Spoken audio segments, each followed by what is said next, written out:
Bienvenidos al Campus Almagro de la Universidad Camilo José Cela. Bienvenidos al tercer desayuno de este ciclo que estamos desarrollando con Magisterio y la Universidad Camilo José Cela. Un poco para recordar los que habéis venido o los que no habéis venido. El primer desayuno fue el tema de movilidad de los estudiantes europeos tras el Brexit, con autoridades de la Universidad de Birmingham y autoridades del British Council. Luego hicimos un segundo desayuno el mes pasado que fue claves de éxito en los sistemas educativos asiáticos con Ismael Sanz, y hoy nos visita y nos acompaña Antonio Camuñas, que luego será presentado como se merece. Brevemente, introducir que estos desayunos, diríamos, están en el marco de lo que es la Universidad Camilo José Cela, su proceso de transformación y también lo que es el Campus Almagro, ¿no? Este campus es un campus abierto a la sociedad del conocimiento, al compromiso social y a la educación en todas las facetas. De esta manera estamos acercándonos a los diferentes colectivos relacionados no solamente con nuestros estudiantes, sino con las familias, con las empresas y con la sociedad del conocimiento. Es un placer tener hoy aquí casi 75 personas en un mes de julio caluroso y que realmente estamos todos casi de vacaciones, con lo cual el éxito ya de por sí del desayuno está en vosotros mismos, ¿no? Nuestra universidad es parte de un grupo educativo de hace 125 años, Grupo Educativo SEC, y nuestra universidad está creciendo y sobre todo cambiando el modelo de lo que es la transformación hacia el alumno y la flexibilidad laboral. Estamos desarrollando desde el rectorado, en este caso en representación del rectorado de la Universidad Camilo José Cela, un modelo académico distinto, un modelo que lo llamamos innovador, internacional e interdisciplinar. El objetivo, simplemente, estos estudiantes y jóvenes, que son un poco el objetivo de casi todos los que estamos aquí, ya sea en su etapa infantil, primaria, secundaria o en algunas empresas que están aquí también orientadas al sector de tecnología educativa, han cambiado, ¿no? Ya el estudiante es omnicanal, puede estar escribiendo un WhatsApp, leyendo el periódico en el móvil, comiendo con un amigo y a la vez conversando con su padre en el otro teléfono, y realmente la educación y la empresa también se están transformando. De esta manera hemos creado grados interdisciplinares, aquí viene la parte de publicidad entre comillas de la universidad, grados que son vinculantes, temas de empresa y tecnología, temas de gestión urbana orientados al tema de Smart City y desarrollo sostenible. Pensamos en una ciudad comprometida, tecnológica y socialmente sostenible, y a la vez hemos desarrollado también todo lo que es la transformación en grados de comunicación y otros 11 grados que están muy orientados a que el alumno que viene a esta universidad tenga la posibilidad de una perspectiva empresarial. Algunos de los vicerrectores dicen, no queremos desarrollar programas para parados, ¿no? Este es el modelo que hemos cambiado, el modelo de la interdisciplinariedad ya orientado desde la educación universitaria. El estudiante ha cambiado y también el mundo global está cambiando, ¿no? Sin duda que tener hoy a Antonio Camuñas aquí, un especialista y a la vez un profesional con muchísimos vínculos con Estados Unidos, nos va a hacer aprender mucho de lo que es la era de Trump y la educación en general. Pero no solamente queremos eso, queremos que este campus esté abierto a vosotros, que seáis parte de los próximos desayunos que habrá a partir del verano. Este campus que ha, diríamos, tenido durante este año académico más de 145 eventos en sector político, social, educativo, tecnológico y salud, queremos que sea también vuestro campus, ¿no? Cada uno de los que estáis aquí, esperamos que os acerquéis, nos traigáis también vuestras ideas y sugerencias, y bueno, simplemente dar la palabra a Paco López Rupérez, director de la Cátedra de Políticas Educativas de la Universidad Camilo José Cela, y daros la bienvenida a la Universidad Camilo José Cela y al Campus Almagro. Aquellos que habéis venido, muchas gracias por venir nuevamente, y esta es vuestra casa. Muchas gracias. Académicas, institucionales, personalidades del mundo de la educación y de sectores interesados en ellas, amigos y amigas, buenos días a todos. Yo creo que el tema que va a ser objeto de este desayuno es de la máxima relevancia, y además va a ser abordado una persona como es Antonio Camuñas, que ofrece las máximas garantías desde el punto de vista de su conocimiento de la realidad norteamericana, como tendremos oportunidad de evidenciar después en la breve presentación que haré ante ustedes de su currículum, de su biografía. Pero permítanme que nos adentremos un poco en la problemática de la educación norteamericana desde una perspectiva esencialmente diagnóstica. Todos sabemos que la inspiración liberal de la Constitución americana se traduce en un interés por parte de la sociedad americana en relación con la educación. Eso se ha reflejado políticamente y también académicamente en distintas iniciativas. Podemos recordar el No Child Left Behind Act de 2001, de Bush padre, y la envergadura de aquella iniciativa, el hecho de que, por ejemplo, en la administración Obama se estuviera discutiendo sobre la posibilidad de ampliar la enseñanza obligatoria hasta los 18 años, y cómo no citar el volumen ingente de investigación en materia educativa por parte de las universidades americanas que todos conocemos. Pero con esa intención diagnóstica, permítanme que eche mano de una publicación relativamente reciente de la OCDE, el Education Policy Outlook, traducido al español y editado por la editorial Santillana, por la Fundación Santillana, Política Educativa en Perspectiva 2015. Esta publicación elige 9 indicadores sobre los cuales realizar una evaluación comparada de la política educativa en los países de la OCDE. Bueno, yo les voy a describir esos 9 indicadores y cuál es la posición de Estados Unidos en relación con la media de los países de la OCDE. El primer indicador elegido es la proporción de estudiantes, la tasa de estudiantes de 15 años con rendimiento en matemáticas superior al nivel 2, que como ustedes saben, nivel 2 de PISA, que como ustedes saben es el umbral básico de competencia. Bueno, en ese sentido, Estados Unidos está por debajo de la media de la OCDE. El segundo indicador es la capacidad de cálculo de la población de entre 16 y 65 años. Estados Unidos está ligeramente por encima de la media de la OCDE. El tercer indicador es la población de 25 a 34 años que ha alcanzado al menos la educación secundaria superior. Estados Unidos está por encima de la media de la OCDE. El cuarto indicador es la ratio entre los salarios de los profesores de secundaria inferior y los ingresos a tiempo completo de trabajadores de 25 a 64 años con educación terciaria. Estados Unidos está notablemente por debajo de la media de la OCDE. El quinto indicador es idoneidad de las aulas para el aprendizaje. Estados Unidos está por encima de la media de la OCDE. El sexto indicador es directores escolares que implican a sus profesores. Estados Unidos está por encima de la media de la OCDE. El séptimo indicador es impulso de la evaluación para la mejora. Estados Unidos está por encima de la media de la OCDE. El octavo indicador es decisiones tomadas a nivel local y escolar. Estados Unidos está por encima de la media de la OCDE. Y finalmente, el noveno indicador es gasto en instituciones educativas de todos los niveles educativos como porcentaje del PIB.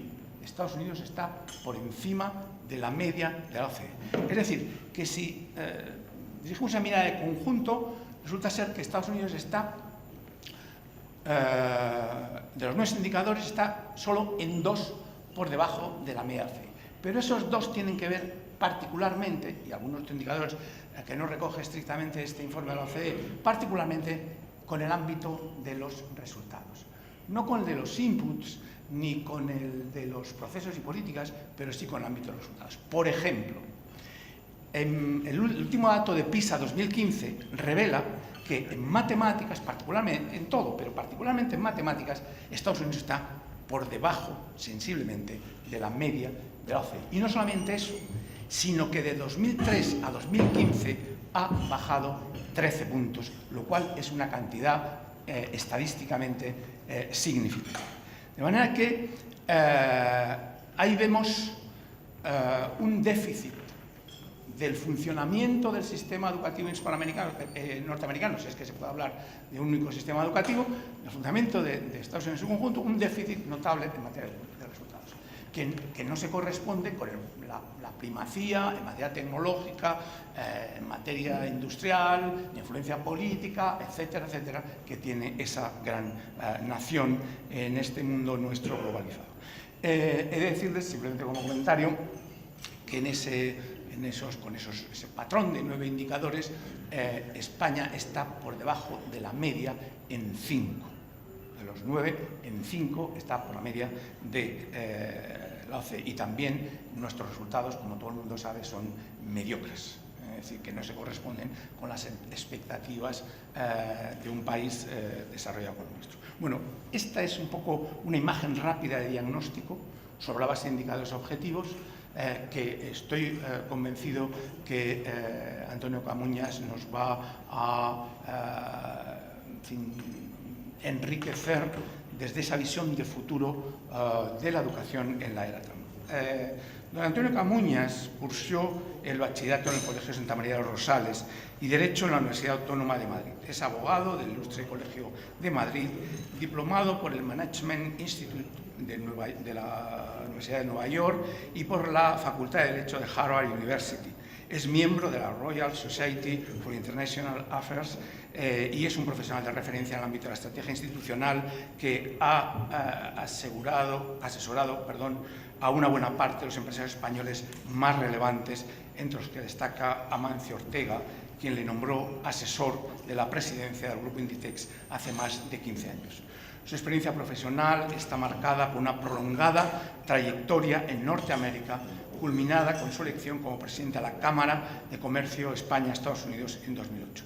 En su vertiente internacional ha trabajado en iniciativas relacionadas con instituciones de primera fila como el Comité Olímpico Internacional o la Organización Mundial del Comercio, UNICEF o la Santa Sede. Fue elegido European Emerging Leader por el Chicago Council on Foreign Relations y galardonado con el Máster de Oro del Real Fórum de Alta Dirección, así como con el New Yorkers Awards.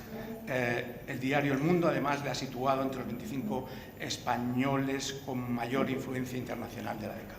Con lo cual, tenemos con nosotros una figura enormemente relevante para trasladarnos una visión de la educación inserta en la sociedad americana, en el mundo empresarial y de influencia en la era Trump. Querido Antonio, tuya es la palabra.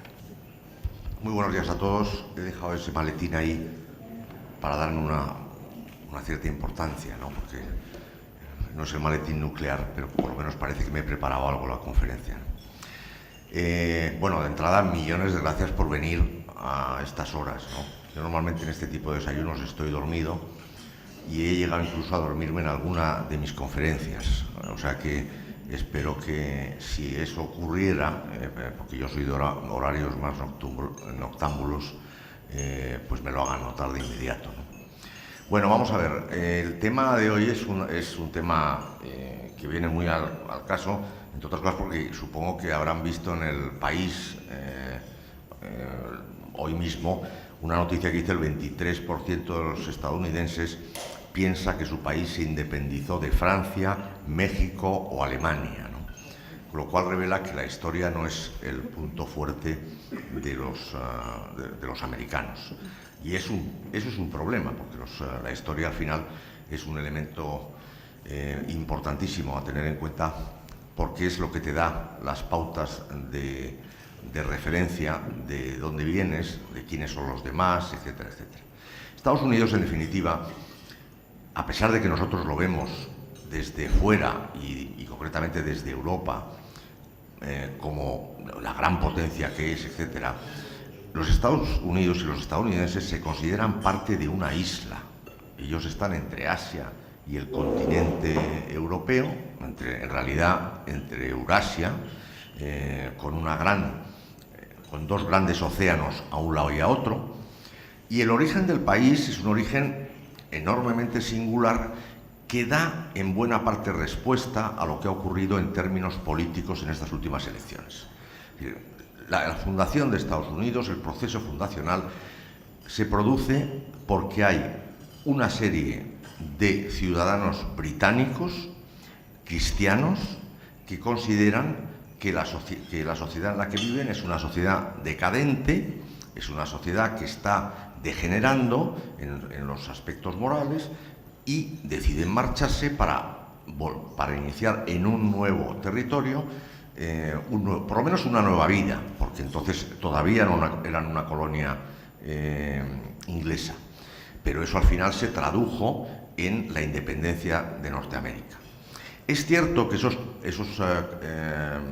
puritanos, esos colonos puritanos que vinieron en el Mayflower, no tienen nada que ver con los que luego fueron hacia el sur, hacia Virginia, porque esos eran aristócratas ingleses que a raíz de la revolución de Cromwell huyeron. O sea, en Inglaterra alguna cabeza se cortó, no tantas como en Francia, pero huyeron hacia el sur de los Estados Unidos con su numerosa servidumbre, que falleció pues debido a las enfermedades a las que ellos no estaban acostumbrados. Y entonces es cuando esa gente echa mano de los negros y empieza el fenómeno esclavista, etcétera, etcétera, que es la gran lacra y la gran cicatriz en la historia norteamericana. Y hago este énfasis porque para entender lo que ha pasado después es fundamental comprender ese fenómeno. Pero en definitiva, Estados Unidos se funda sobre la idea de huir de una sociedad que considera decadente, que considera que ha perdido la idea de Dios, que vive en un paganismo materialista, y ellos quieren volver a una comunidad en la cual poder desarrollarse como tal en plenitud. Bueno, eso significa que durante muchos años Estados Unidos, en sus dos vertientes, los dos partidos que fueron evolucionando, pero en esencia el Partido Conservador, conocido como Partido Republicano, es un partido que tiene dos almas, un alma económica y un alma moral, es decir, gente que ves la comunidad, o sea, de abajo arriba, primero la comunidad, luego la escuela, luego la empresa, y todo ello a la luz o a través de la visión de los textos sagrados, y luego una parte de la derecha norteamericana que está mucho más centrada en la parte económica, en la parte fiscal, lo que conoceríamos como la gente que quiere menos impuestos, menos Estado, un Estado estrictamente ceñido a las labores clásicas que informan la labor del Estado, la seguridad interior y exterior, la aplicación de justicia, y no mucho más. Y luego un partido demócrata que en esencia pues tiene en el Estado pues un referente de mayor calado y de mayor peso, pero siempre dentro de un esquema limitado. Claro, es imposible no hablar de todo este tema sin analizar, aunque sea brevísimamente, las últimas elecciones. Barack Obama ha sido un líder atractivísimo en términos personales, en términos dialécticos. Era un hombre que era casi imposible que no te sedujera con su retórica, con su capacidad de subyugar al auditorio, con sus mensajes, todos ellos perfectamente articulados, etc. Pero en última instancia era un líder socialdemócrata a la europea. Es decir, pocos líderes en Estados Unidos han sido más socialdemócratas y más parecidos a los líderes europeos que Barack Obama. Es cierto que él viene de una época, es la respuesta primero a una América belicista, como la de George W. Bush, y segundo a una gran crisis económica. Y él hace un canto a la unidad del país. Además, el país, de alguna manera, con Barack Obama, se redime del estigma de la esclavitud, porque en esencia piensa que ya teniendo a un presidente de raza negra en la Casa Blanca, pues el círculo se ha cerrado. Lo cierto es que Barack Obama imprime a todos esos mensajes una carga ideológica enormemente potente. O sea, todo lo suave que Barack Obama resultaba en términos personales, todo lo atractivo que sin duda era y es para todos los que le hemos visto en televisión, en sus intervenciones, etcétera, ha habido pocos presidentes tan ideologizados, tan intelectualmente decididos a hacer de América una socialdemocracia a la europea, lo cual implicaba un cambio en las esencias del país brutal, porque era trasladar a Washington la mayoría de la capacidad decisoria en la sociedad norteamericana. Washington para un norteamericano es como para un europeo Bruselas, un sitio donde se reúnen una serie de señores que deciden por los demás y de alguna manera ellos se lo guisan, ellos se lo comen y tú te enteras a posteriori y sin mucha capacidad de reacción. Afortunadamente en Estados Unidos sí la hay y por eso en las primeras parciales Barack Obama pierde ya el Congreso, sí creo que fue el Congreso lo primero que perdió, y pierde más de una decena de gobernadores que eran demócratas. Y en las segundas parciales ya pierde la otra cámara, o sea, pierde las dos cámaras y pierde otra buena decena de gobernadores, hasta el punto de que 31 gobernadores demócratas pierden los gobiernos de los estados en favor de candidatos republicanos. ¿Y eso por qué es?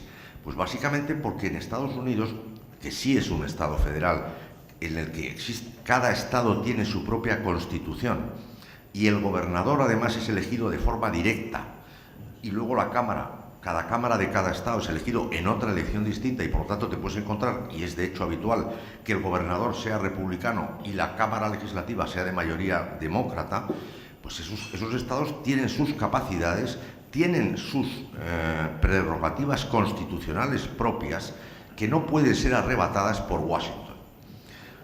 Entonces, ¿qué ocurre con el fenómeno Trump? Está en muy buena parte ligado a ese sobreesfuerzo decidido y contundente de Obama por hacer de Estados Unidos un país europeo. Y los americanos no quieren ser europeos. Los americanos se fundan, o sea, nacen y fundan su país sobre la idea de huir de una Europa que ellos no consideran que hay que superar. Organizan un sistema político avanzadísimo para su tiempo, porque es un sistema que tiene 240 años y es increíble que siga siendo, siga rozando la perfección, porque efectivamente el pueblo tiene capacidad de reaccionar y modular las decisiones de todos los agentes que están involucrados, pero hay que decir que ya antes de las elecciones, 2/3 de la política norteamericana, 2/3, es decir, 2/3 de las cámaras de las cámaras de representantes en los distintos estados, de los gobernadores y de las alcaldías, que eso es otro punto también importantísimo, porque las grandes ciudades pesan mucho, etcétera, etcétera. Bueno, las ciudades pesan mucho en Estados Unidos, porque aunque no sean grandes, son bastante grandes, ya estaban en manos republicanas. Por lo tanto, el esfuerzo de Barack Obama, que tuvo éxitos indudables, al menos en lo que a la recuperación económica se refiere, se encontró con un rechazo brutal, porque el país no quiere ese esquema de que te manden desde Washington. Y por lo tanto, Donald Trump es una respuesta y una consecuencia a ese fenómeno de continuo poder del Estado sobre la ciudadanía, además de un factor ideológico importante. Ahora estábamos hablando del poder del Estado como filosofía, pero hay un factor ideológico que es todo lo que son las políticas identitarias, cosa que estamos viviendo aquí en Europa y en España por descontado. Al final, las políticas identitarias son la respuesta de la izquierda a la ausencia de un modelo alternativo al que conocemos. Una vez demostrado que el sistema capitalista funciona mejor que cualquier otro, a pesar de sus muchas deficiencias, la izquierda se encuentra con que no tiene un mensaje que ofrecer. Las fábricas en muy buena parte han desaparecido, por lo tanto la fuerza sindical se desperdiga, no tiene esa capacidad de concentrar en un solo sector, en una fábrica a todos los trabajadores para marcar un paro durante X tiempo, etcétera, etcétera. No tiene un mensaje económico alternativo y opta entonces por toda una línea de acción que empieza siendo, como recordaréis, el ecologismo, los verdes, luego en la época de las terceras vías es la gobernanza mundial, la transparencia, el buen gobierno corporativo, y en esta última etapa pues sería lo que son las políticas identitarias, que al final es, a mi juicio, un fenómeno muy peligroso, porque es trasladar del individuo al grupo la responsabilidad en términos de elección, de sentido de pertenencia, es decir, es crear grupos que se van... Ayer leí precisamente que se va a crear una asociación de la prensa LGTB. Entonces yo pregunté al que lo decía en Twitter, yo le pregunté, digo, pero vamos a ver, el objetivo no es integrar y normalizar, porque si ese es el objetivo, ¿qué sentido tiene que haya una asociación de la prensa LGTB? Pues es que dentro de nada habrá otra asociación de la prensa de otra naturaleza, y así sucesivamente vamos tribalizando a la sociedad y por lo tanto enfrentándola. Y ese mensaje es el que de alguna manera permite a Donald Trump ganar la presidencia, porque ninguno de los otros candidatos republicanos, que estaban infinitamente más preparados que él en términos de experiencia política y en términos además de capacidad de expresar sus mensajes, porque Trump tiene una capacidad dialéctica mínima, lo habéis visto todos, él solo sabe decir que todo es fantástico o que todo es horrible, que todo es maravilloso, que todo es un desastre, y lo repite 4 o 5 veces porque no tiene mucho vocabulario, pero los mensajes sí llegaron nítidamente. Sería como esta, en España lo viviríamos, no sé cómo deciros, estamos todos acostumbrados a una especie de jerga política en la que los políticos hablan casi todos igual, en esencia para decir muy poco y además para que no se les entienda lo suficiente y que sea lo suficientemente confuso y ambiguo el mensaje para no molestar a nadie. Bueno, pues Trump optó por decir lo que muchos de los norteamericanos pensaban y lo dijo de una manera un tanto brutal, como es él, de una manera extemporánea, es decir, todo lo que dice Trump se podría decir de otra manera, incluso ser mucho más mordaz y más lesivo en términos de si él lo que quiere es dejar en ridículo a los medios de comunicación, porque en esencia los medios de comunicación hicieron una campaña vergonzosa. Es decir, yo cuando, me lo comentaba antes en el previo, yo escribí un artículo en mayo, es decir, 6 meses antes de las presidenciales, diciendo por qué Trump puede ser presidente y además diciendo no se descuiden ustedes porque lo que les están diciendo no obedece a la verdad.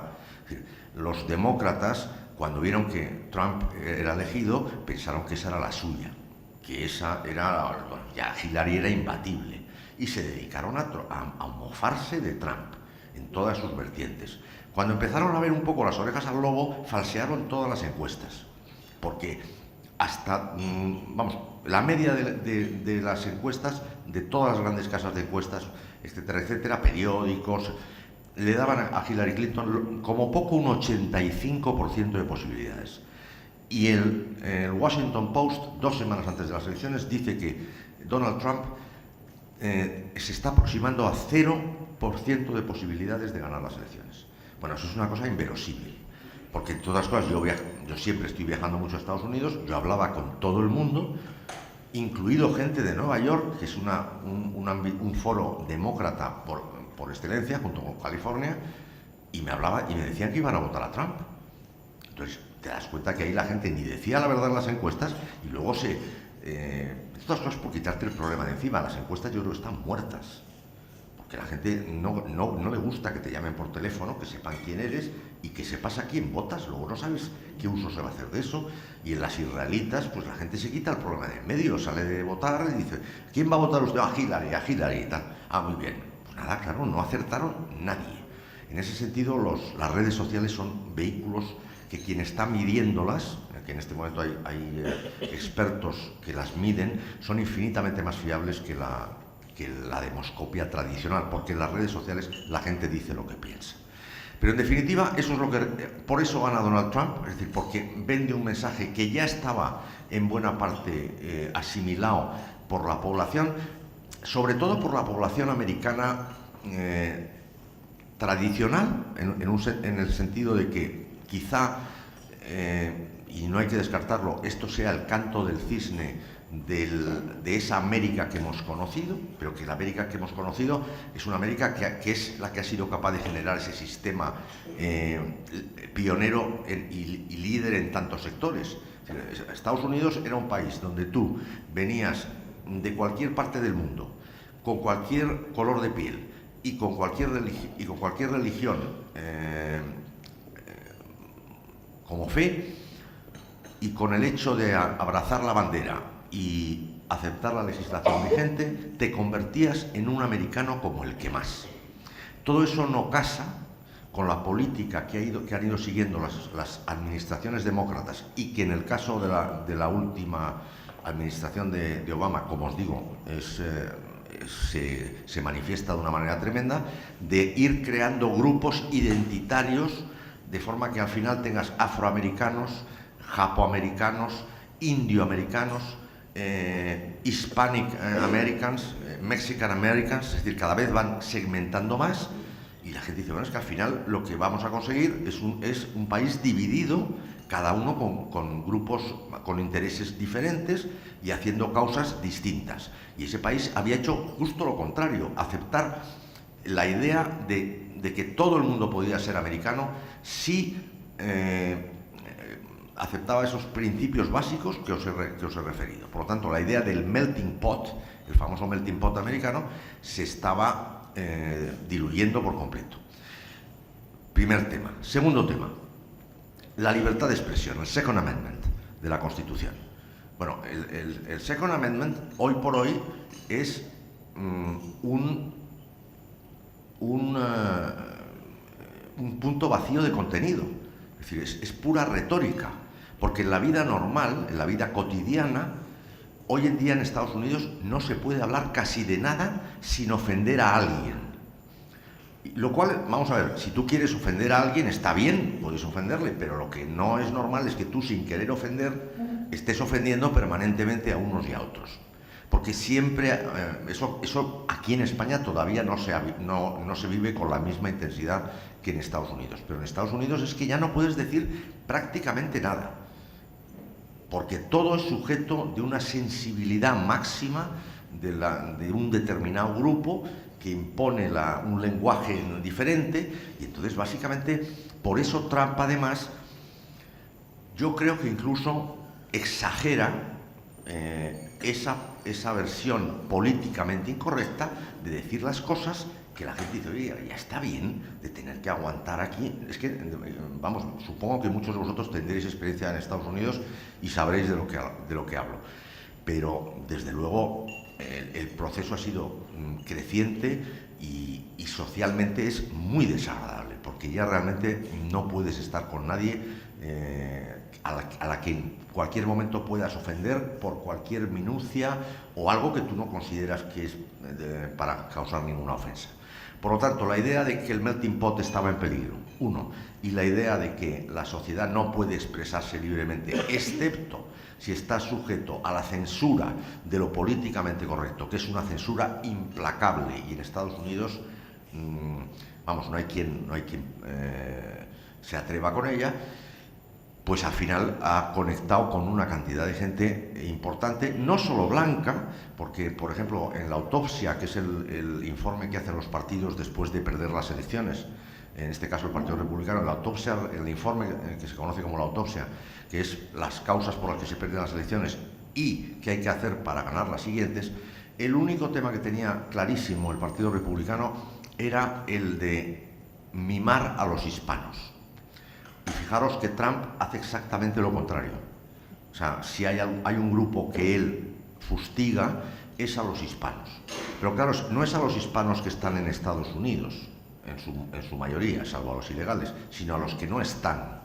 Y resulta que encuentra el apoyo de los que están, que como nos suele pasar cuando nos toca a nosotros, lo vemos de otra manera. Y claro, los hispanos que habían en Estados Unidos decían, no, para nosotros es fenomenal, pero que ya no vengan más, porque claro, no nos van a inundar aquí de... Entonces, los hispanos respondieron justo al contrario de lo que pensaba el Partido Republicano.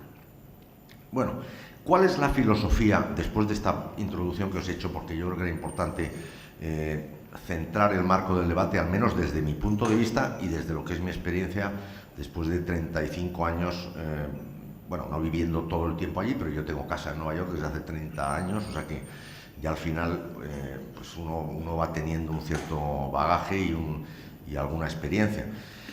Pues que en el tema de la educación vuelve a aplicarse un principio que es devolver el poder a los estados.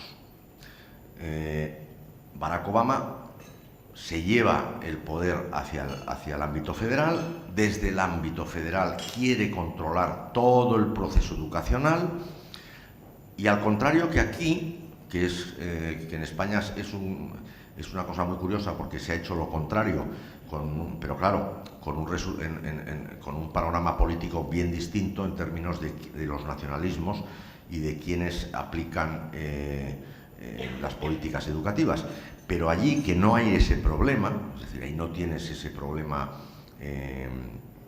nacionalista, lo que Trump propone es devolver el ámbito educacional a los estados y que sean los estados los que legislen y eventualmente den opciones para las distintas ofertas educativas que se puedan plantear.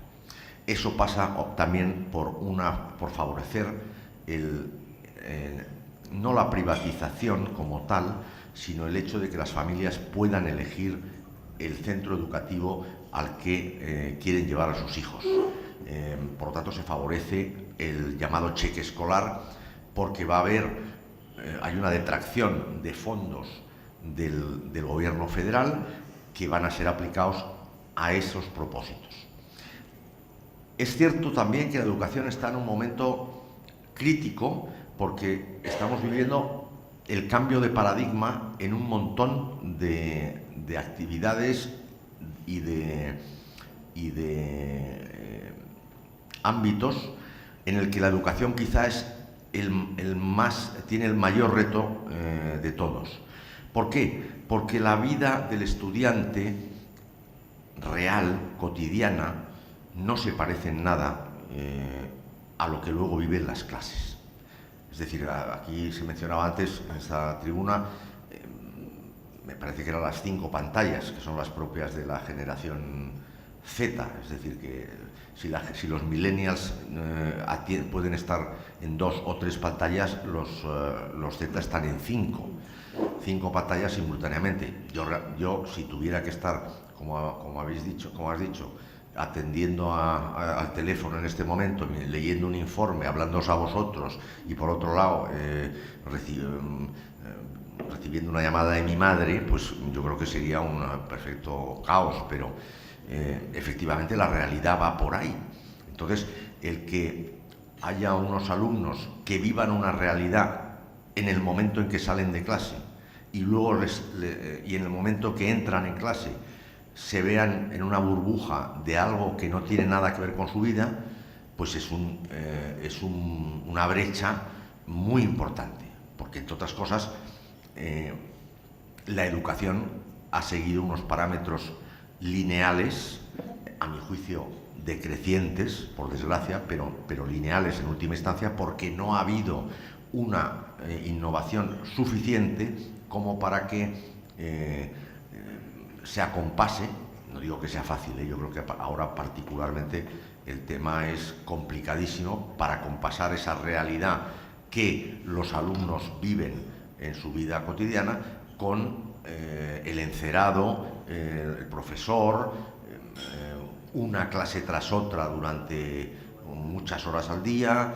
En fin, eso todo yo creo que está en amplia discusión y veremos muchos cambios, y tendrá que haberlos, porque sino, además hay mucha gente, y sobre todo en las nuevas generaciones, que piensan que estudiar no es necesario. Esa es la pura realidad. Piensan que son gente que quiere hacer cosas, gente que tiene ideas, gente que está dispuesta a aprender y sacrificándose en la práctica durante una serie de años. Y entonces, si a eso le unimos toda la oferta que tenemos gratuitamente por Internet, de cursos de universidades de primera línea, vídeos de YouTube donde encuentras tutorials de los temas más complejos. Bueno, pues yo creo que va a haber un cambio muy importante. Entonces, las instituciones educativas que sepan adaptarse, pues son las que se llevarán la palma. Por ejemplo, es muy importante... muchas gracias. Trump ha hecho un consejo con empresas tecnológicas de primera línea, precisamente para abordar estas cuestiones. Y ya de hecho las propias empresas están financiando programas educativos para los alumnos, pensando en fórmulas que emparejen más estas dos realidades que hemos dicho. Es decir, que la gente que está en Silicon Valley pues aporte a un tipo de modelo educativo mucho más dinámico, mucho más flexible.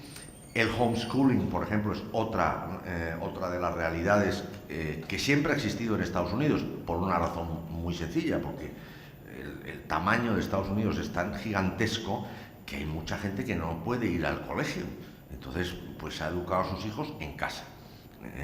Entonces, hoy en día más que nunca, puedes querer educar a tus hijos en una serie de disciplinas con los profesores que tú quieras pagar y que vengan a tu casa y estudien. O sea que el modelo clásico que hemos vivido hasta ahora no es que entre en crisis, es que ha cambiado todo. Entonces va a ser importantísimo estar en contacto con la realidad, con gente que pueda realmente ilustrar a los alumnos en cosas que a ellos les inflamen el corazón. Tendrá que marcarse muy bien las pautas de lo que es la formación esencial de todo ser humano en términos de humanidades, en términos pues, en el fondo, la estructura que una persona tiene que conocer en distintos ámbitos, ya sea filosóficos, históricos, humanísticos, arte, etcétera, para que esa base mínima resulte suficiente para poder abordar luego la vida. Y luego, a mi juicio, sobre todo en Europa, tiene que haber un cambio de mentalidad, porque en Europa lo que no nos hemos dado cuenta es hasta qué punto el Estado ha ido tomando y ganando posiciones en todos los ámbitos de nuestra vida, de forma tal que nuestra propia responsabilidad individual y personal ha quedado reducida a, y lo voy a decir porque es yo creo que muy ilustrativo, yo mantengo que la libertad que se nos vende en muy buena parte hoy en día es una libertad de cintura para abajo. Es decir, de cintura para abajo la libertad es absoluta, pero de cintura para arriba, bueno, como no pongas un ticket en el parking, te cae una multa que no te puedes mover en ningún campo, excepto pidiendo permisos, burocracias, multas, todo tipo de trabas en la vida real para hacer cualquier cosa, y a cambio pues te dan una libertad que aparentemente es una libertad pues muy amplia, y no lo es. Ya os digo, se reduce exactamente a lo que os he dicho. Entonces, ahí sí que es importante, a mi juicio, que haya un cambio de mentalidad, y en España me parece particularmente importante porque nos hemos metido todos en una dinámica común en la cual lo políticamente correcto también influye muchísimo, en este caso en temas más bien de índole político, institucional, etcétera. Es decir, el canto a la diversidad, por ejemplo, es una cosa que todo el mundo tiene que asumir sin darse cuenta de que el canto a la diversidad es ridículo, porque todo el mundo es diverso y todos los países son diversos. Es decir, no conozco un solo país, por pequeño que sea. O O sea, es que uno se va a cualquier cantón suizo o en Italia, en el lago Como, hay 9 países. Ellos se consideran 9 países distintos porque todos son distintos, la gente es distinta. Entonces, hacer ese canto a la diversidad que hacemos en España, sí, que es muy enriquecedor, pero vamos, es que todo el mundo es diverso, en todas partes. Entonces, aquí hay que asumir que la diversidad es... Bueno, si la diversidad no sé si me explico en este terreno, ¿no? Entonces, en España hay que hacer una labor particularmente importante, a mi juicio, en poner a la gente un poco en su sitio, pero no porque esté fuera de su sitio, sino porque la mentalidad que se ha creado es una mentalidad que no es ni práctica ni enriquecedora para nada una vez que sales al mundo real. Es una mentalidad muy de queja, es una mentalidad muy de tener siempre alguien a quien echar la culpa de lo que te pasa, sin responsabilizarte, sin ver el volumen de oportunidades que uno tiene para hacer las cosas bien o para equivocarse. Es decir, para mí son cosas esenciales y básicas que yo he notado a medida que han ido transcurriendo las décadas, cómo se ha ido imponiendo ese discurso en el cual pues el Estado se enriquece a base de hurtar responsabilidad y empobrece al ser humano y a su entorno más próximo, porque al final ha reducido la familia a la mínima expresión, cuando la familia, como todos sabemos, ha sido el elemento clave que ha permitido que España superase la gravísima crisis que hemos tenido y que hemos sufrido durante los últimos 10 años. O sea, solamente un entramado social de la fuerza que todavía tiene en España la familia ha permitido que el país aguantase la bestialidad de crisis que hemos sufrido. Entonces, ir minando una institución como es la familia, con distintas razones, causas, motivos, etcétera, pues es una cosa, a mi juicio, disparatada, entre otras cosas porque no le corresponde al Estado decidir la educación que hay que dar a los niños, no le corresponde al Estado marcar las pautas de toda una serie de cuestiones muy importantes que responden en realidad a la familia de cada uno. Uno tiene derecho a educar a sus hijos. El otro día he leído... el otro día he tenido una sobrina nieta que ya no la pueden inscribir como mujer. Ya solamente la pueden inscribir como ser humano, a la espera de que cuando tenga 7 años ella decida el género. Todos sabemos la madurez que tenemos todos a los 7 años. Ese es verdaderamente el momento en el que uno toma conciencia de su existencia, ¿no? Y desde luego de su sexualidad. Yo con 7 años ya... bueno, no quiere que me suba yo, ¿no? Pensé que era un gesto ya para que me elevase. Bueno, muchas gracias. No, en definitiva, que todas estas cosas a las que estamos viviendo con excesiva normalidad y con, en muchos casos, falta de criterio, son elementos a los que desde el ámbito educativo hay que dar respuesta. No solo a la parte práctica, que evidentemente también. Es decir, al final uno estudia para formarse y luego poder enriquecerse personal y profesionalmente.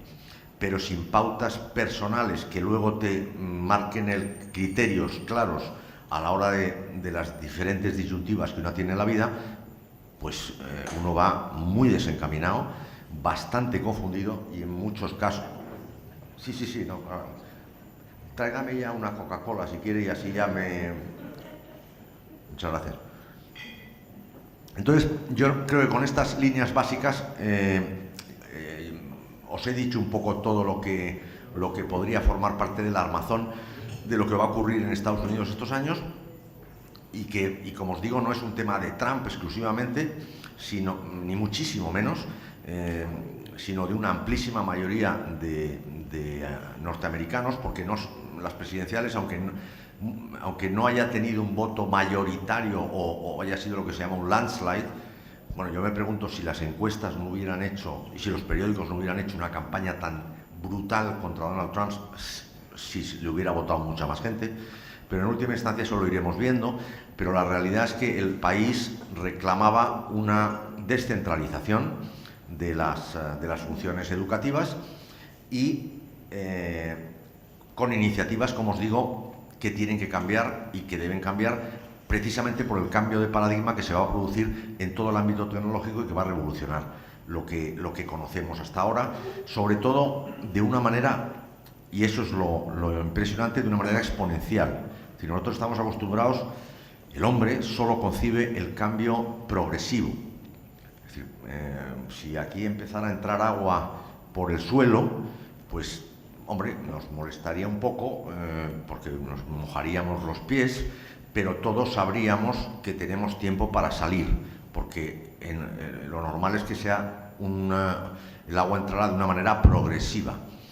Pero si nos ponemos en el ámbito exponencial, probablemente no podríamos salir ninguno de esta habitación. En 9 segundos o 10 segundos estaríamos inundados. Ese es el cambio exponencial y es el cambio que viene, y por lo tanto adecuarse a ese cambio va a ser uno de los retos mayores que nos vamos a encontrar la humanidad probablemente en toda su historia, y desde luego el ámbito educativo va a tener que hacer milagros y va a tener que ser extraordinariamente afortunado para poder acompasar a esa nueva realidad a la que nos enfrentamos.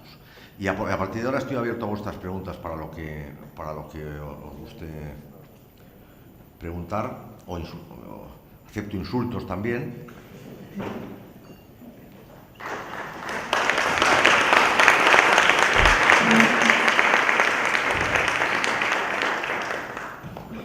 Acepto todo, imprecaciones, cuestionamientos, críticas personales. Se oye, sí, muy bien. Pues Antonio, muchísimas gracias. Voy yo, me coloco aquí a tu lado para moderar las preguntas y sobre todo eso, los ímpetus que pudiera haber después de este festival liberal que nos has dado, ¿no? Y esta visión tan profundamente liberal, ¿no? En todos los sentidos de la realidad americana. Y bueno, seguro que hay preguntas, ya veo aquí una, yo también tengo otra, con lo cual a ver, en algún momento me gustará colarme, pero ya tenemos aquí una primera pregunta. Buenas, Antonio, ¿qué tal? Soy Carlos de Antonio, de Tech Talents. Te quería preguntar una cosilla. Cuando hablamos siempre de educación americana y pensamos principalmente en universidades, pues sabemos que las principales universidades americanas son privadas.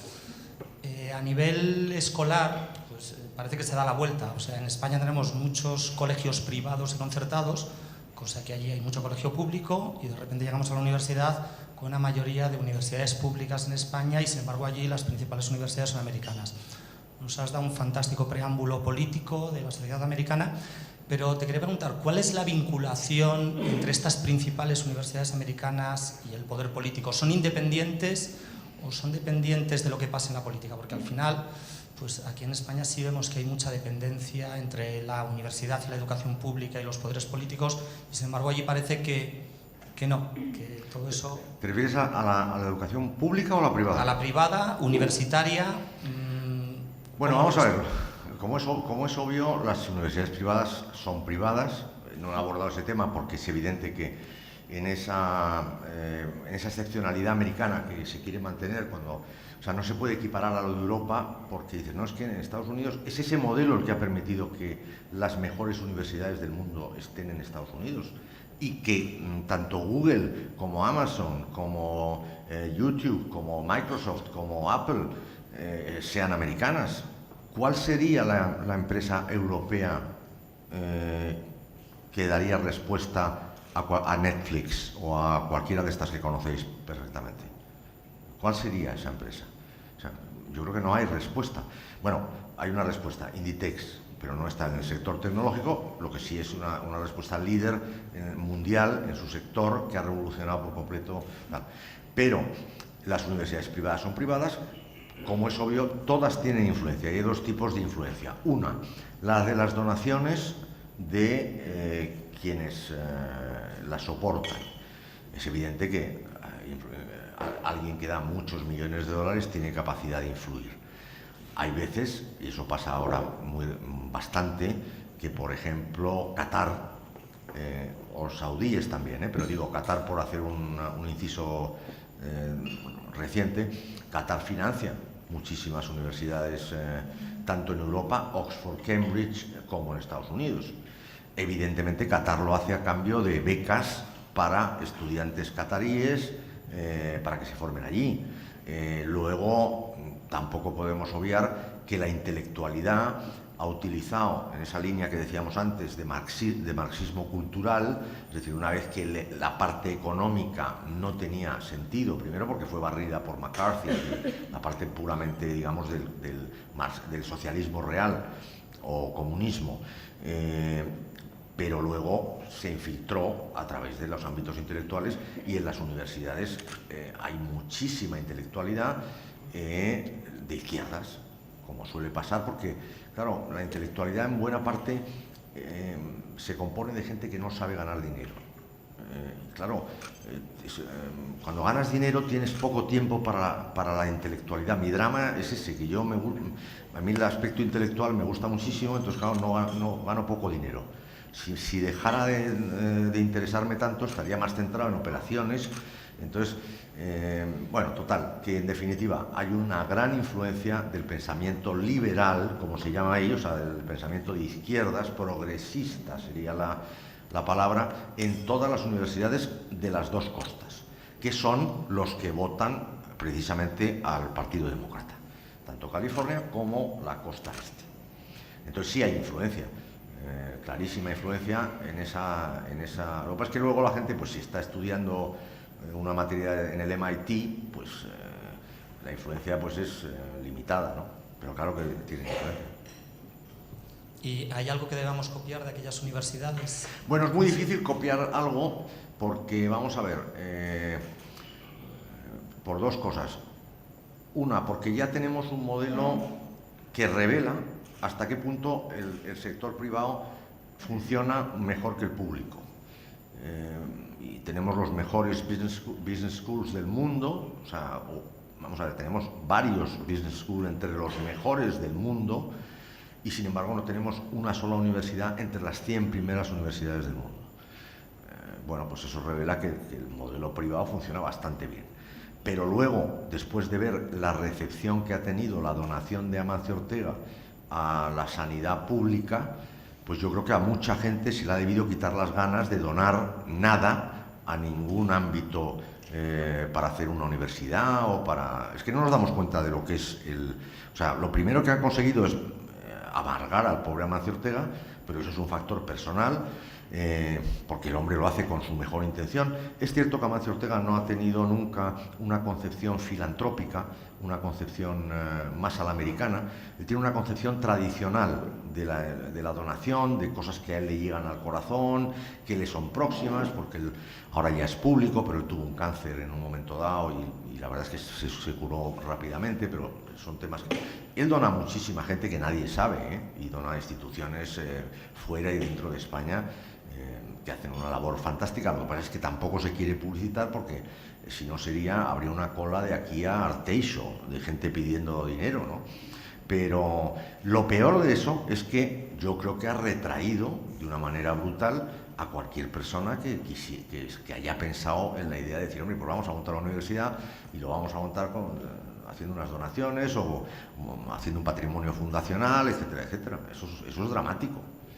O sea que copiar, habría mucho que copiar, pero es que yo creo que la dinámica mental en la que está España no lo permite. Ahora. ¿Más cuestiones? Por ahí al fondo a la derecha.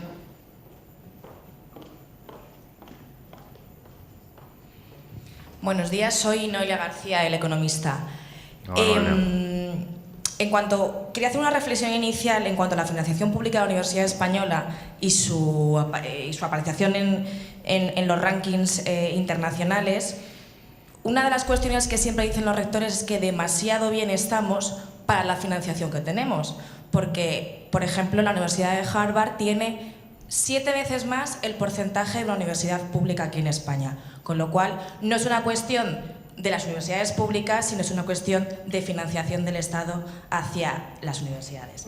Y en segundo lugar, me gustaría preguntarle que cómo es la metodología en las aulas en Estados Unidos.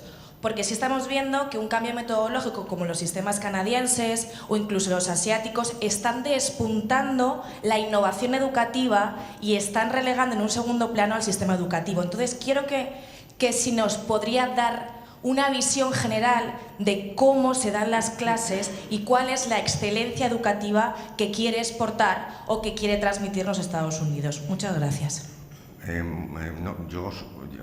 Dos preguntas seguidas, casi no soy capaz de computarlas, Olga, pero vamos a ver. En la primera niego la mayor. Es decir, la Universidad de Harvard tiene esa financiación porque es Harvard. Si fuera una castaña de universidad, le quitan la financiación. O sea, porque precisamente por ser personas privadas o instituciones las que las financian. Segundo, en España hay una inflación de universidades absolutamente ridículas. Es decir, no son necesarias para nada el volumen de universidades que hay en España. Lo que pasa es que en España nos hemos acostumbrado a, y lo digo con toda rotundidad porque mi experiencia es justo la contraria, es decir, a que la gente no se quiere mover. Entonces, claro, quiere tener una universidad a la vuelta de su casa. Y dice, bueno, pues mire usted, es que la universidad, entre otras cosas, significa salir de tu casa. Ir a conocer a gente de otras partes del país, moverte por ti mismo, no estar con papá y mamá, que por cierto es lo que está pasando con los millennials.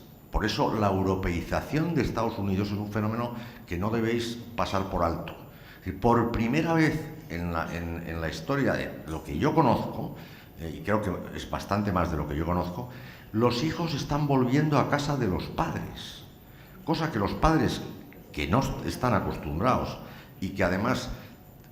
¿Qué dices? ¿Que me estoy yendo por las ramas? No, hay que analizar el contexto en general de por qué el millennial, que yo soy millennial, por ejemplo, sí, muchos de ellos vuelven a sus hogares. Precarización, temporalidad, es decir, que no solamente es una cuestión de que el millennial vuelve porque sí. Bueno, hombre, sí, claro, pero estaba explicando que el modelo americano ha funcionado sobre la base de que cuando cumplías 18 años te ibas a la universidad y ya no volvías. Y ahora se está dando un fenómeno que por supuesto tiene sus causas, por las cuales, pero además es que además los americanos, como en esto no tienen el concepto familiar que tenemos nosotros, hay unos debates tremendos, a ver si hay que alquilarles la habitación a tu hijo y cobrarles la comida y lo que tienen en el refrigerador, es decir, una cosa, están con todo este tema dando vueltas todo el día y tal. No, lo que me refiero es que creo que en España nos hemos vuelto muy cómodos, porque ha entrado un dineral. O sea, a España la han regado de millones desde que entramos en el mercado común. O sea, los fondos de cohesión, los fondos, los otros, ¿cómo se llaman? Los FEDER estos, o tal y cual. Después las dos devaluaciones, Maastricht y el euro, es que directamente ha sido bestial.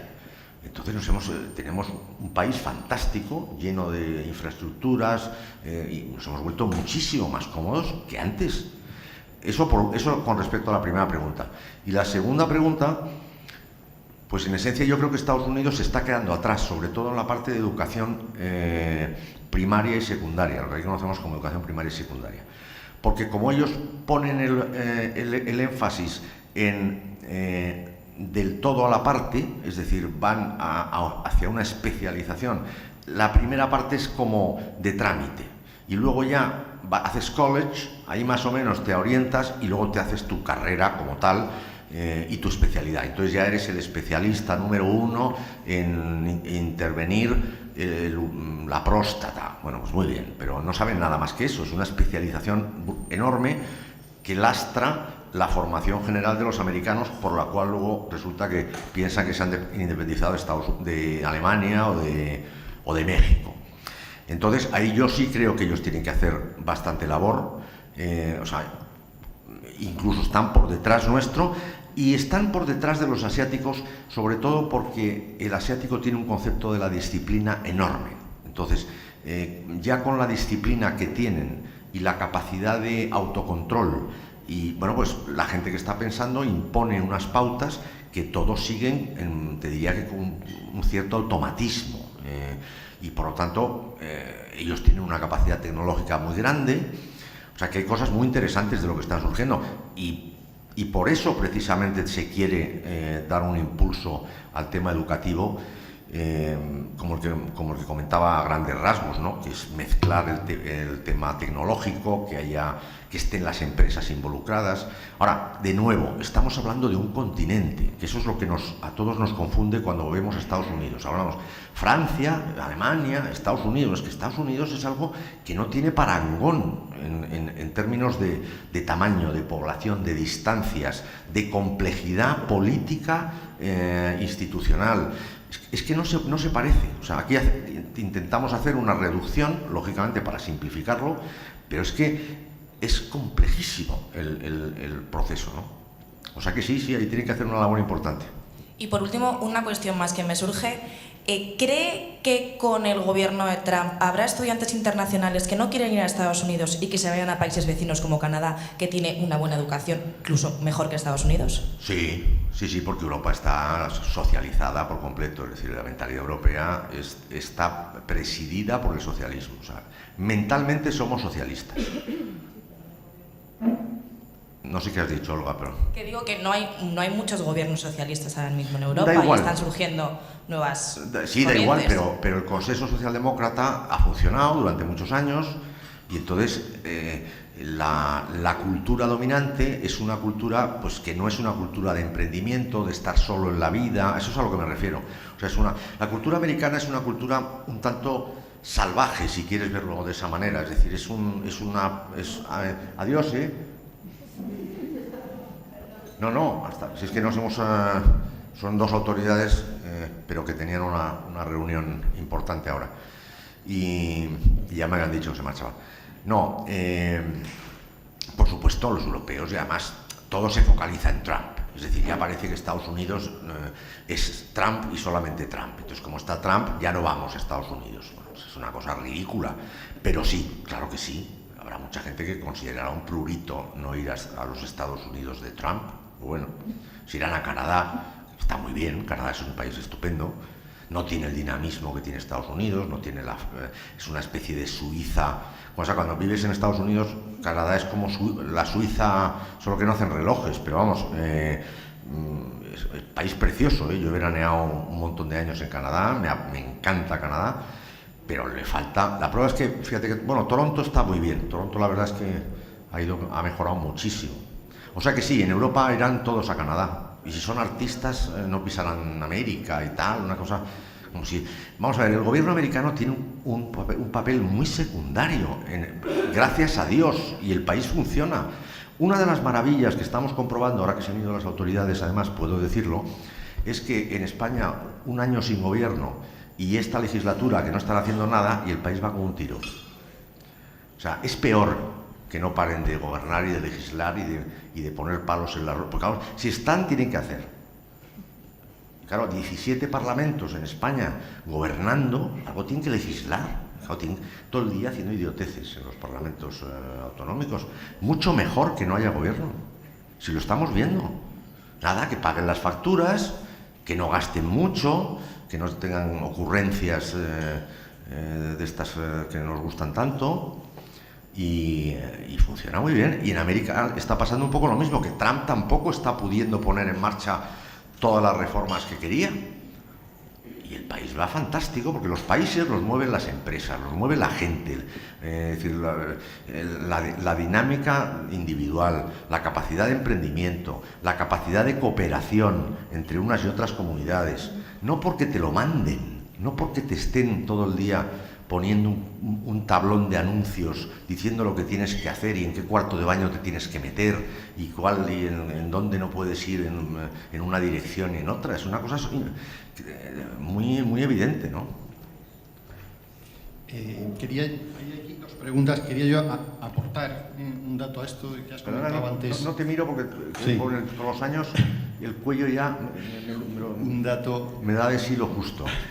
Acerca que también lo ha apuntado Paco al principio, acerca del problema que tiene Estados Unidos sobre el nivel de los alumnos en primaria y secundaria, y en efecto he ido a los resultados de PISA del año 2015 en matemáticas y me ha llamado la atención que Estados Unidos ocupa el puesto número 40, o sea, de la OCDE, o sea, los quintos por la cola de la OCDE y bastante por debajo de España en matemáticas. Es un dato realmente sorprendente. Bueno, ya os digo, la parte de educación primaria y secundaria en Estados Unidos no se le da mucha importancia, lo cual, a mi juicio, es un error, precisamente porque yo creo que el colegio es el mejor reflejo de la vida. O sea, al contrario que la universidad, donde la universidad ya entras en una dinámica en la que la intelectualidad se potencia, la capacidad intelectual es la que se pone en juego. A mí me parece que el colegio es donde uno aprende a socializar, uno aprende a respetar al prójimo, a hacer compañeros, a hacer amigos, a que te respeten, y sobre todo una cosa definitiva que tiene el colegio, y es que la actitud cuenta y la actitud puntúa. En la universidad la actitud puntúa muy poco, puntúa el conocimiento. Pero en el colegio, donde las clases y la convivencia es mucho más intensa, mucho más próxima, el profesor puede juzgar la actitud del chico con buena voluntad, pero que a lo mejor no tiene las capacidades o la dotación específica para poder desempeñar o excel, que no sé cómo se dice, en una materia, ¿no? ¿Y qué pasa? Que luego en la vida la actitud puntúa otra vez. Por eso yo creo que el colegio es fundamental. Porque cuando pasas a la vida ya no es un tema de conocimientos, ya la gente está muy preparada. O sea, hay gente igual que tú o más. Pero tu actitud puntúa y marca la diferencia. O sea, la gente no se hunde en la vida por falta de inteligencia, sino por falta de carácter. Y por eso la educación sajona, en ese sentido, la británica, marca mucho la pauta con los deportes. Porque los deportes te enseñan a que aunque tú hayas jugado muy bien el partido de fútbol, si tu compañero que está en la portería está catastrófico, pierdes el partido. Por lo tanto, no es una labor individual, es una labor de conjunto. Es decir, hay toda una enseñanza el colegio es fundamental. Por cierto, en Estados Unidos la educación siempre también tiene el ámbito deportivo, incluso en la universidad, donde las ligas deportivas de fútbol americano, de baloncesto, son esenciales y además brindan oportunidades también a muchachos que son esencialmente deportistas y que, bueno, pues de alguna manera compensan eso con sus estudios académicos, ¿no? Bueno, tenemos 3 minutos y por tanto, creo que había 2 preguntas, minuto y medio para cada pregunta porque queremos terminar puntualmente a las 11. Muchas gracias. Soy Berta González de Vega, del Mundo. Ana. Sí. Al hilo de lo de PISA, solamente puntualizar que, igual que pasa en España, las diferencias son brutales entre estados. O sea, Massachusetts está al nivel de Finlandia, Castilla y León aquí en España está al nivel de Finlandia, Andalucía. O sea, que tampoco ya sé qué sentido tiene hablar de un sistema educativo con estas desigualdades. Entiendo que Obama, con los Common Core, intentó poner coto a esa desigualdad entre estados, y mi pregunta es muy concreta. Esa batalla está perdida con Donald Trump, ¿no? Sí, pero vamos a ver, todo tendrá digamos, su corrección. Es decir, primero porque, vuelvo a repetir, no solo tenemos las parciales en año y medio, y ahí veremos a ver si Trump sigue controlando la mayoría de las 2 cámaras, se queda con una o pierde las 2. Pero es que luego están las carreras de los estados. Entonces, dependiendo de cómo se aplique en un sitio y en otro la política, pues seguirán funcionando. Tú hablas de los charter schools, ¿no? El intento de los Common Core, que era como poner un estándar nacional en unos test, que hay hasta movimiento de insumisión. Sí. Sí, bueno, no, sí, eso en principio está liquidado por lo que decimos, porque en Estados Unidos no se corresponde. Mira, un íntimo amigo de Hillary Clinton, que me llamaba ahora, que está, claro, el pobre hombre no sabe qué hacer, entonces está muy desubicado, como tanta gente que pensaba que iba a ganar la candidata demócrata. No, es un tema, Berta, muy claro. Es decir, no quiere el movimiento es el contrario. No se quiere que el Estado marque. El Estado está para lo que está, no para marcar las pautas de todos los ciudadanos en todos sitios. Y desde luego estoy absolutamente de acuerdo contigo no lo he querido decir al principio porque si no parece que soy de un escepticismo brutal, pero ni creo en las encuestas, ni creo en las estadísticas, y además, claro, luego hay que tener en cuenta los índices de pobreza.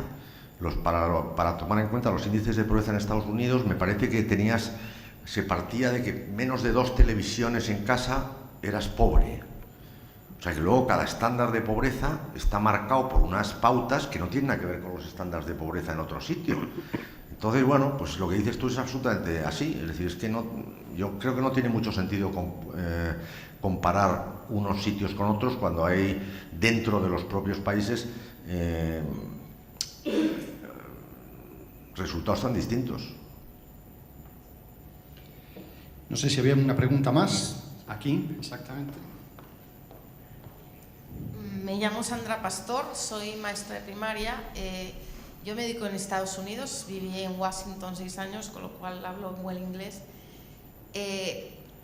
Cuando llegué allí había muchos hispanos, apenas empezaba como a aprenderse el español. Ya llevo 20 años aquí y quisiera preguntarte, ¿cómo ves el futuro del idioma español en Estados Unidos? Según mis amigas, que ya está cogiendo más peso, pero no... Sí, yo creo que va a coger más peso necesariamente por un tema de número de gente, es decir, la natalidad hispana es la que permite a Estados Unidos tener la tasa de reposición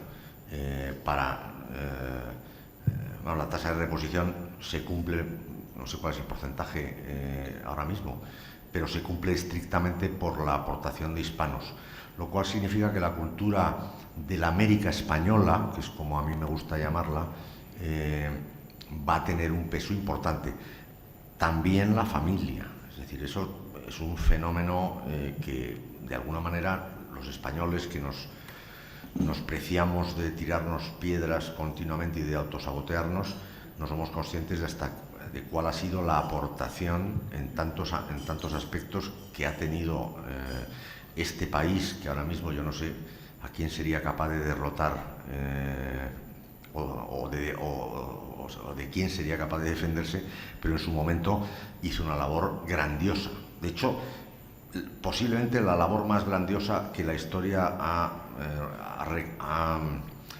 recogido, porque ir a la Luna no ha tenido mucho interés. Has ido a la Luna, no hay nada que hacer en la Luna y te has vuelto. Pero descubrir un nuevo mundo y dejar tu impronta es algo verdaderamente extraordinario. Y ese peso, en la medida en que la población educada, sofisticada, a la europea, está declinando, pues va a tomar un papel cada vez más determinante. ¿Dónde viviste? En Washington. Pero, fantástico. Un colegio público muy bueno, entonces por lo menos me eduqué en un público, pero bueno. Qué bueno, Olga. Estupendo. Muy bien, pues Antonio, muchísimas gracias. Ya no hay tiempo para más. Esto es lo que pretendemos con estos desayunos precisamente, y es ir aprendiendo, probablemente no todo, pero sí algo de los distintos sistemas educativos del mundo. No creo que todo sea aplicable, ¿verdad? Aquí tenemos otra cultura, otra manera de ser, más socialdemócrata, pero seguramente podemos aprender, como también de los modelos asiáticos, pues también del modelo americano. Con lo cual, muchísimas gracias por esta visión, por habernos acercado en Estados Unidos. Me ha encantado. Sin haber tenido que viajar, nos has ahorrado el viaje. No, seguramente habrá cosas que no estéis de acuerdo, que penséis que exagero, etcétera, pero es una visión que por lo menos espero os haya servido de entrada para contrastar. Yo lo que sí creo es que hoy en día hay que estar muy abierto a contrastar las propias convicciones y los criterios, porque tenemos una tendencia a reafirmarnos de forma muy grande y a cerrarnos a la posibilidad de que alguna idea que no sea la nuestra penetre. Y yo creo que es un momento en el que uno tiene que estar abierto al contraste de ideas, a pensar que efectivamente hay una riqueza y una diversidad de criterios importante y que conviene tenerla en cuenta, aunque solo sea para rebatirla en un momento dado, pero es un momento muy interesante, no cabe duda. Yo moriré antes de que todo esto vea la luz, pero espero que vosotros lo disfrutéis muchísimo. Pues esto es lo que pretendemos con el Observatorio Internacional de la Educación y con estos desayunos es, como decía el otro día, descatetizarnos un poco, ser un poco menos catetos aquí en España y abrir la mirada y observar lo que hacen otros y luego ya cada uno se quede con lo que quiera, con lo cual, de nuevo, muchísimas gracias, Antonio. No, lo de catetos no me ha gustado nada, Los españoles no somos nada catetos, somos a veces muy brutos, pero catetos no. Y emplazaros al próximo desayuno, ya os llegará la invitación personal, finales de septiembre, sobre un tema muy interesante también, y es acerca de la tecnología como catalizador de la educación en los países del tercer mundo.